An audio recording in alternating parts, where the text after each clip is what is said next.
Alright, Shalom, Shalom Israel.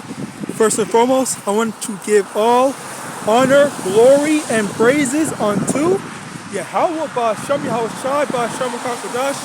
Double honors to the elders and apostles of the great millstone. And Shalom to my YAHAWAH who are diligently waiting to be delivered from this final captivity. This is Brother Kawa coming at you with another lesson. And today we're out on the highways and byways, of course, back on the highways and byways called YAHAWASHI YAHAWASHI. There are many different lessons, actually, topics I want to get into today. So bear with me a moment. First thing, first thing I really want to talk about is the whole Diddy situation. The Diddy thing is a very big, crazy thing that's going on because it really got a lot of people talking about the whole what you have to do in order to become famous in Hollywood. All right, and we see people like Justin Bieber, whatever his name is. Slocky, I think it's Bieber. Basically, when he was first introduced and whatnot, he was like an overnight hit or something like that. But the thing was, like, and maybe this is just an opinion, all right. But like, at the same time, like the music that he was singing, it had no real substance to it, all right. Because I say this because if you think about it, all right, because at the time there's that famous Korean singer named Psy who had his Gangnam Style on YouTube, and I remember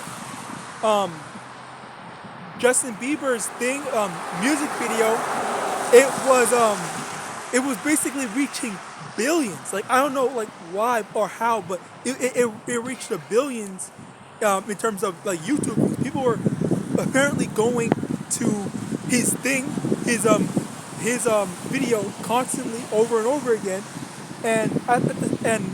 but yet at the same time, people were saying, "Oh, this music is terrible. Oh, Justin Bieber is trash. This and the third, and whatnot." All right, like they were saying a whole bunch of stuff. They were trashing him, but yet he was getting the views. He was getting the numbers. He was doing numbers. All right. So with that in mind, Slakia, bear with me. With that in mind, all right. There's also if you compare him to Psy's Gangnam Style, which was actually an pretty good song. It was people. No one had any hatred about it. No one was complaining about it, saying that it was bad or anything. But yet, they were the traction that they both were getting would rival each other. All right. Now, let me get this. Bear with me. The elements. Bear with me a moment, Slakia.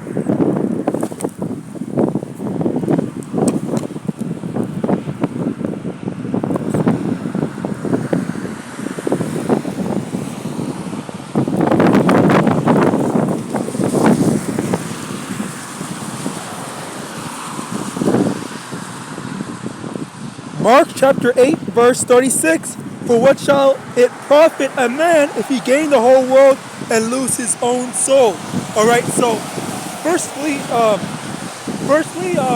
you can't sell your soul. Okay. So this is not a literal literal meaning. The literal meaning of what's it called? Selling your soul. It basically means selling yourself. All right. So selling yourself. All right. Kind of like selling yourself in slavery and whatnot. That's basically the true meaning of that. All right, and in that sense, that's kind of what these celebrities, a lot of these celebrities, not all of them, seemingly, maybe all of them. We don't know the full details, but a lot of these celebrities, that's what a lot of these celebrities do, and we see that in with someone like Kevin Hart. All right, basically Kevin Hart. Once again, this is kind of opinionated, but at the same time, it's also kind of backed by, provable fact as well as provable statistics, basically like that.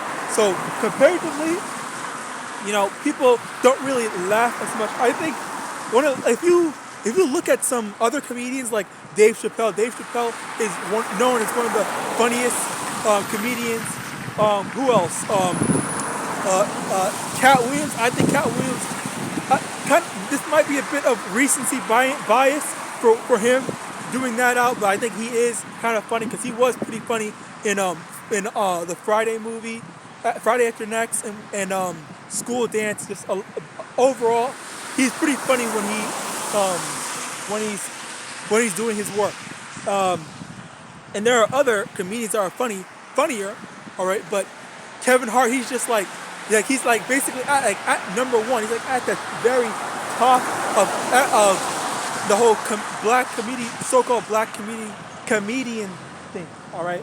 So as a result of that, okay, like people speculate that he's an industry plant, all right, because it just doesn't make sense that nobody heard of him and then all of a sudden he's doing all this good. So this would be an example of someone that is selling their soul, or better yet, selling themselves, okay, in order to do what they want to do. And the thing about that is, when you sell yourself, you might have a bit of autonomy in the things that you do. So he might choose, oh yeah, I want to eat pizza today, or maybe I want to eat tacos today. You might be able to do something like that, but in terms of like the bigger grand scheme of things, all right, then that's when his owners, okay, the people who he sold himself to, that's when they intervene when it comes like, okay, so you're gonna sign a deal with whatever label or whatever big fish, okay? You're not allowed to work with XYZ. You're not allowed to work with this actor, this person, or anything like that. And I did kind of hear about that when there was that one Monique, okay? So Monique, she was friend. She said that Kevin Hart helped her out, but yet, after a certain point in time, Kevin Hart just dropped her. He just not dealing with her. All right. So we see how your hands are basically tied when you have someone breathing down your neck and telling you what you can and can't do and how you can and can't live. All right. We see the things that's really locking people down. All right, locking them down. So again, like there is some level of autonomy in it, but at the same time, they are stuck in some of the things that they are able to do. So they are, at the end of the day, I guess the best way to describe it would be slaves to their higher ups. All right, now.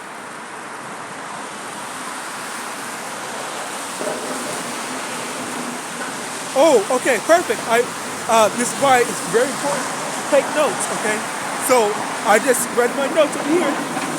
Chris Tucker, what happened with him was he was, after his big movie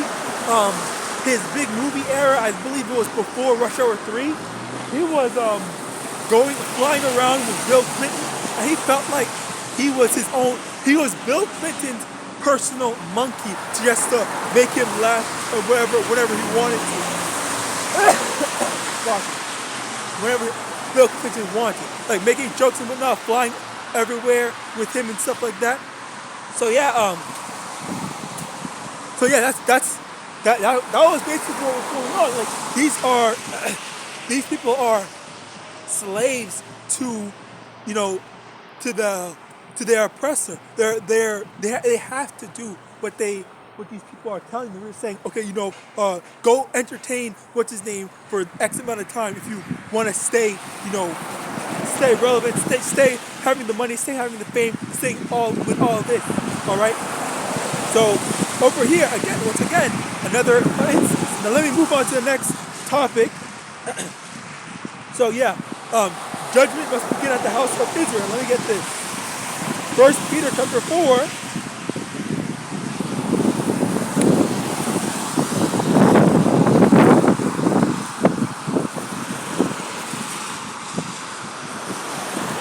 First Peter chapter 4, verse 17.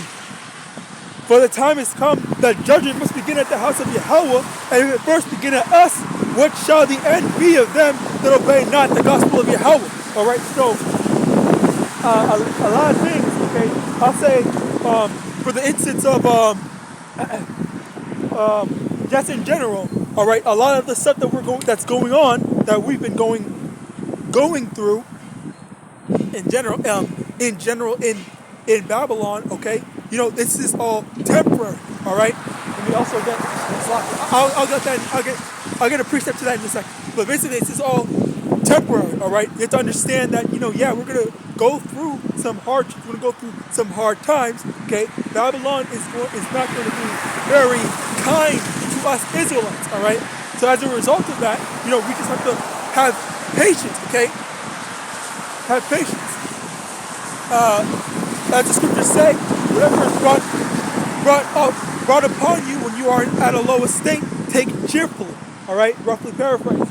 All right, so as a result of that, we're going to be, at the bottom of the barrel of things. Okay, this is kind of like evading the whole outside of the whole celebrity thing, but I guess at the same time with the celebrity stuff as well. Okay, but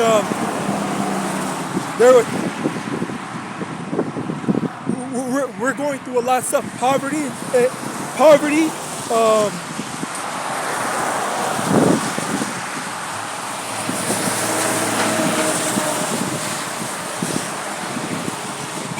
and many more things. Okay, and how can people hate us?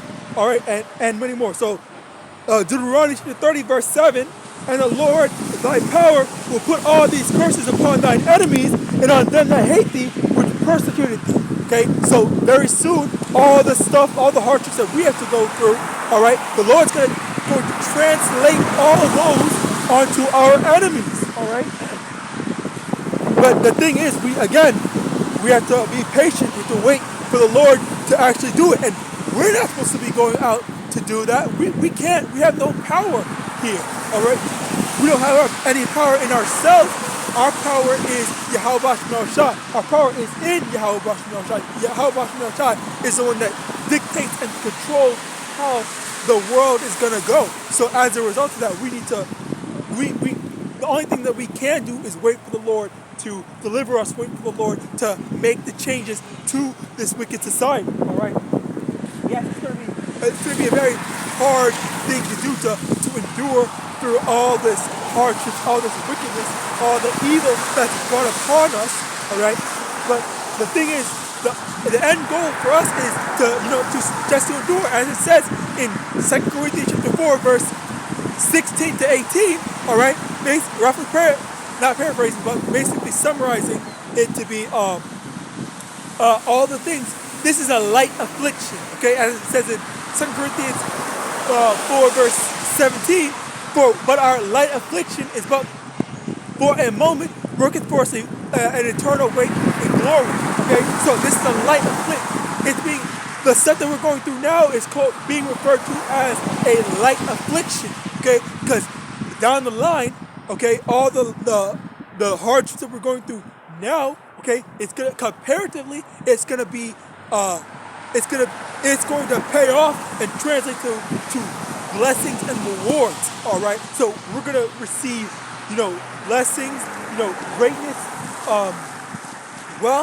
whatever good thing we're going to get it. Okay, it's going to the whole world's going to be flipped right side up, not upside down, because the world is currently upside down. Okay, because you have people that are trying to change, or trying to remove the spirituality that is naturally ingrained in life and naturally ingrained in people. They're trying to abolish that and replace it with secularity. Okay, basically secularity is like the opposite of spirituality. Okay, not just religion, but spirituality in general. So all these things that people that people believe in, not just believing in a God, but believing in any of these gods. Those are still technically pieces of spirituality. All right, Slock, I really wish I could like.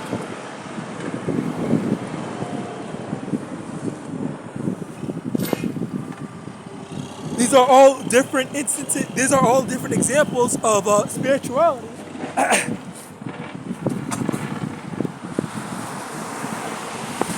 These are all different examples of spirituality. And the thing is,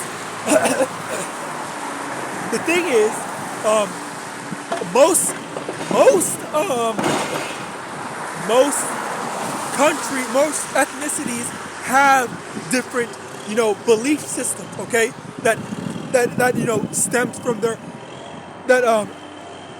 has some sort of like ingrained, oh, I believe in this entity, I believe in this thing that you can't see. But the thing is, Esau is naturally against that, okay? Because the Lord made Esau to be the most profane person, alright? So Esau is naturally going to have a natural disdain and a hatred, okay? A hatred for spirituality and things that they cannot see nor comprehend. That's why, Esau wants to be, the new God, the new one that's on top, the new person that's worshipped. Okay, just as it says in scriptures, Satan's trying to take the devil is trying to take, not Satan, but the devil is trying to take the place of YAHAWASHI and His. They want to exalt themselves as the Most High YAHAWASHI and His. All right, so Slakia, if I'm not bringing out precepts as much, because if I'm not bringing out precepts, but basically, I will be paraphrasing them for the most part. So, moving on, basically, another thing to remember is how, bear with me, Slakia. Another thing to remember is how the world is going on right now. Everything that's going on in the world right now, okay? We see a lot of prophecy, popping off with the whole wars, okay? The threat of war, the threat of violence and stuff like that, that's going on with Russia and America specifically. So basically, there's some obligations that are put in place with America, where if their allies if they are allied with a certain country, they have to jump into a fight. In addition to that, America is known for putting its nose into other countries, business. One example of this is Korea, is the conflict between North and South Korea. So with North and South Korea, America basically is kind of like is giving South Korea, resources in order to be separate from them. Like their resources, I guess war resources, or giving them a war presence so that North Korea does not, just go up and conquer South Korea and reunite them. Okay, which in this case, reunification would be. Well, honestly, if you think about it, it's kind of similar to Fidel Castro not liking and not messing with America. So as a result of that, they do. I don't know. I don't know how true the whole North Korea thing is. How terrible Kim Jong-un is. So I'm not gonna say he's right or wrong, but what I do know is that there is a bit of desire of wanting to be a part of your own country and sticking with your own country. Okay, having pride in your own country and your own people, and that's what North Korea is. And as a result of that, because they believe in that, just as Fidel Castro believed in that. All right, but one of the things, the differences, the contrast that is how Fidel Castro, he actually, took care of his people. Oh, so I heard, okay? I heard that there's a lot of good that Fidel Castro had done specifically for his people, but the thing was America was painting him out to be the bad guy. Okay, so of course these Western countries, they're Cuba's Western as well technically, but because of these Edomite countries, painting a picture because they're not getting these people to agree with them or shake their hands or join arms in them. Okay, so then and as a result of that, they're gonna make them look like bad people, like look at the bad guys. All right, so yes, there is some basically what I'm trying to get at is double check, to see if the information is true. Like always, there's two sides to every story. Is what they're saying actually right? And I'm led to believe that Kim Jong-un or North Korea is a bad place to live. All right. Yeah, it may very well be, but at the same time, is it wrong that he wants to be more but kept within his own country or being with only Korea? All right. Is it wrong to want to be secluded, with your own people, all right? And that was basically the thing, how they get mad when you don't want to when you don't want to be a part of their club, all right? As funnily enough, Ice Cube said that they get mad when you don't want to be a part of their club, and they get mad, when these other nations say, oh, you know what, I don't want to be a part of the whole, Babylonian society, okay? So then you also have the citizens that also take after the leaders, and they get mad when these people don't think like them. Okay, so then that's why you have a lot of people that hate Saudi Arabia. They say, oh, they oppress women, they do this, that, and the third. When is that what all the women of Saudi Arabia feel? Is that how they feel, or is that the image that Babylon has put on them to make them think, okay, yeah, I am being oppressed, or maybe it's not that bad, maybe I'm being taken care of, or something like that. Now, in some instances, yes, of course, they're not perfect. I'm not saying that they're perfect, but a lot of times this whole feminist stuff, okay, it's ruined the minds of women. It's ruined the minds of women. Fuck it. It's ruined the minds of women, making women think that, they need to act and be like men when we all have our different roles, or think that they are equal to men. When women, number one, they don't really want all the responsibility that comes with being a man. They really don't want the responsibilities that come with being a man, all right? Because it's actually hard. Being a man, living in this society is a very hard thing to do. Just in general, living in general, especially with how things are going on now, it's super hard. It's really hard. Like life has only gotten harder as time has gone on. Okay, and it's only gonna get harder. It's only gonna get harder from here on out, and that's why we now more than ever we need to be more unified in order to men and women. I mean, fuck it, men and women need to be more unified and understanding their roles in order to survive in general. All right, but because of that, because these women, they are, but because these women, they are, so proud, because that's the mindset that Babylon,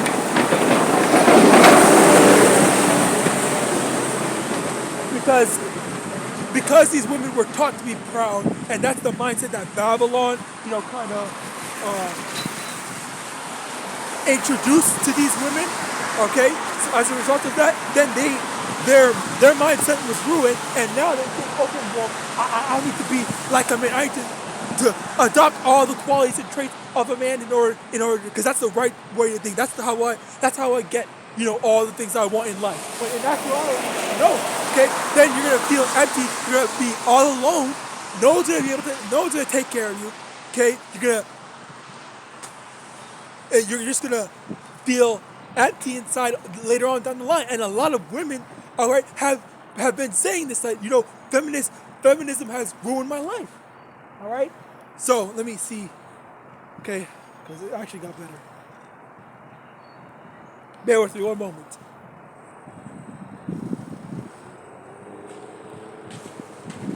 Okay, perfect. Over here. So basically, with this in mind,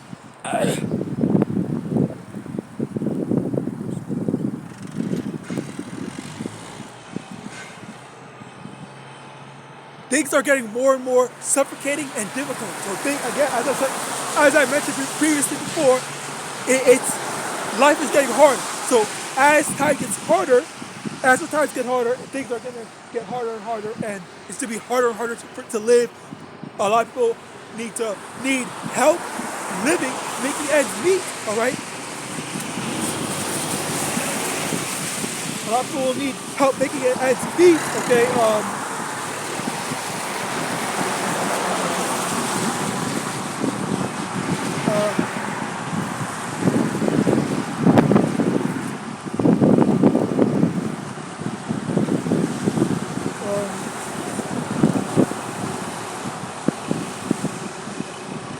So because things are getting harder and harder, and we need more, we might need more help to make ends meet. Okay, what the Lord is gonna do, He's shortening the days. All right, He's shortening the days so that the elect will be saved. Okay, so at the end of the day, at the end of everything, the elect's going to be protected, and the elect is going to be delivered out of these times of trouble. All right, so the elect is going to be delivered out of these times of trouble because the Lord, the elect is going to scarcely be saved. So literally at the very last second, when it's like, okay, we can't take it anymore. We've been enduring so much. We endured to our last HP, the last freaking second, the last moment right before, whatever terrible stuff is about to happen. Bear with Slocky, but right before whatever terrible stuff is about to happen, the Lord, is going to deliver the elect, and only the elect, all right? So the elect that Slocky. So basically, the Lord's going to deliver the elect, okay? It's like, it's a very hard and trying process, and this is what we need to do. We need to have faith that the Lord is going to protect us all throughout this, this evil, the wicked society and everything, okay? It is very hard. It's very trying. It's very exhausting. All right, and there's a lot that goes into this. Needing money to pay for all this stuff, to pay for all your essential needs, basic needs and whatnot. Needing money for any new stuff that might pop off, like you got a flat tire, now you get to pay to get that fixed, or you gotta get a new tire, gotta fix some stuff that happened in your thing.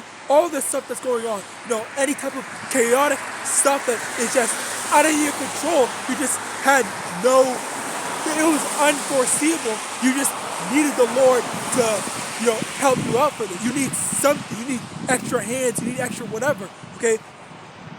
And as all this stuff is going on, if the Lord isn't giving you more help, the Lord's gonna shorten the days so that you won't have to go through the stuff when it gets to be just too much at the end of the day, because it will be too much. And honestly,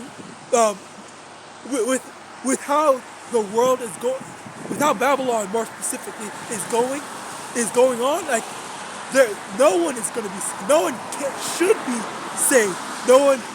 Everyone should be, just destroyed. All right, but it's because the Lord has mercy, the Lord has favorites. The Lord's going to protect the hopeful elect, the ones that repented, the ones that the Lord, shows favor to. So with that, I hope this lesson was edifying. I want to give all honor, glory, and praises unto Yahawah, Ba'ashem, YAHAWASHI, Ba'ashem, Rakakadash, double honors to the elders and apostles of Great Millstone, Abad Babal, and Shalom.